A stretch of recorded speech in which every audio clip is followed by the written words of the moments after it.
बात कर रहे हैं कॉलेजियम वर्सेस कमीशन की कि एक आम जनता जो है जिसका ये पूरा हक बनता है, एक मौलिक हक बनता है कि उसको न्याय मिले, न सिर्फ न्याय मिले, वक्त पे न्याय मिले। ऐसे में जजेस की अपॉइंटमेंट को लेकर इतने बड़े लेवल पे जब बहस होती है तो उसके लिए क्या सही है, वो क्या समझे कि उसके साथ हो क्या रहा है। ये देखो, जब कॉन्स्टिट्यूशन बनी थी, जब ये हमारी कॉन्स्टिट्यूशन बनी थी, तो इसमें एक सिस्टम था जजेस अपॉइंटमेंट का, एक पूरा चैप्टर है, जैसे जज कैसे अपॉइंट होते हैं, क्या होता है। आप कॉन्स्टिट्यूशन को अगर आप कहते हो कि ये अनकॉन्स्टिट्यूशनल है जो इतनी देर की हो रही है, तो लिहाजा आप कॉन्स्टिट्यूशन को अमेंड कर सकते हो कि नहीं कर सकते। अमेंडमेंट कॉन्स्टिट्यूशन तो पार्लियामेंट ही करेगा। लेकिन यहाँ मुझे लगता है ये सुप्रीम कोर्ट ने कॉन्स्टिट्यूशन पहली दफा हाईजैक कर लिया। हाईजैक करके उन्होंने कहा जी हम ही अपॉइंट करेंगे अपने आप को, और सरकार का इसमें कोई हाथ नहीं होगा। हाई कोर्ट जो है, हाई कोर्ट सुप्रीम कोर्ट के सबसर्विएंट नहीं है। ये हर स्टेट की इंडिपेंडेंट बॉडी है जो सुप्रीम है और इंडिपेंडेंट है उस स्टेट की। अब देखिए, उसके जजेस जो हैं वो सुप्रीम कोर्ट के जज अपॉइंट करते हैं, और सुप्रीम कोर्ट के जज कहां से अपॉइंट होते हैं? यहीं से अपॉइंट होते हैं।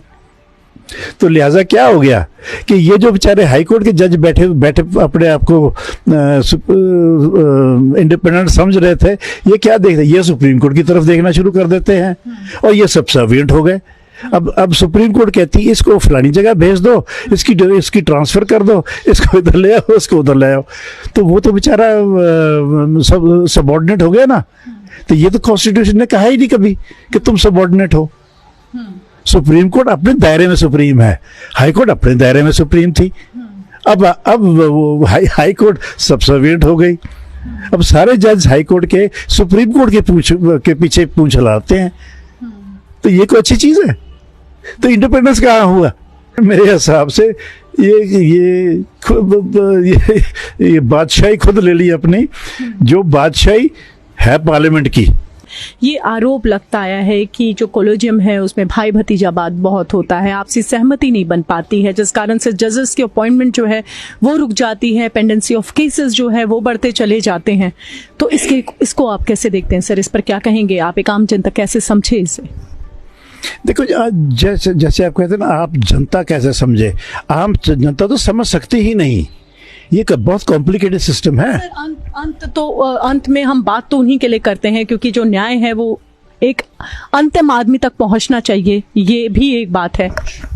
जज उन्होंने अपॉइंट किए हैं नहीं। तो अच्छा, पार्लियामेंट उन्होंने अपॉइंट किया है, तो वो उनकी आवाज है कि जज उनकी आवाज है?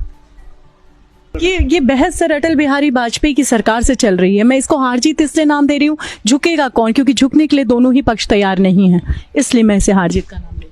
इसीलिए मैंने सबसे पहले आपको ये कहा था, पहले आप सोच लीजिए सुप्रीम कौन है। पार्लियामेंट सुप्रीम है लॉ बनाने में, या सुप्रीम कोर्ट सुप्रीम है लॉ बनाने में? सुप्रीम कोर्ट, मेरे हिसाब से सुप्रीम कोर्ट लॉ नहीं बना सकती, उसका कोई अधिकार ही नहीं है। अगर ऐसे सुप्रीम कोर्ट लॉ बनाना शुरू करे तो पार्लियामेंट की क्या जरूरत है?